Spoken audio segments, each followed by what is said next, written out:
માનવજ્યોત સંસ્થા ભુજ દ્વારા ભુજ શહેર ભાનુશાલી નગર પાછળ આવેલ રઘુવંશી નગર મધ્યે શ્રી રઘુવંશી નગર મહિલા મંડળના સહકારથી વિશ્વ મહિલા દિવસની શાનદાર ઉજવણી કરવામાં આવેલ।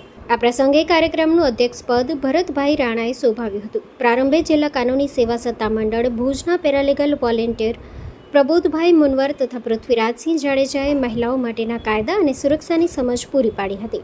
સુરેશભાઈ મહેશ્વરી, ભરતભાઈ વી સોનીએ મહિલાઓને દરેક ક્ષેત્રે આગળ આવવા સમજ આપી હતી। માનવજ્યોતની વિવિધ સેવાકીય પ્રવૃત્તિઓમાં વર્ષોથી સહકાર આપનાર રઘુવંશી નગરના માલાબેન જોશી, સરલાબેન ગોસ્વામી, કંચનબેન વ્યાસ, સેજલબા ઝાલા, ઝંખનાબા પરમારની નારી શક્તિને બિરદાવી માનવજ્યોત દ્વારા સન્માનપત્ર અર્પણ કરવામાં આવ્યા અને તેઓની સેવાઓને બિરદાવવામાં આવેલ।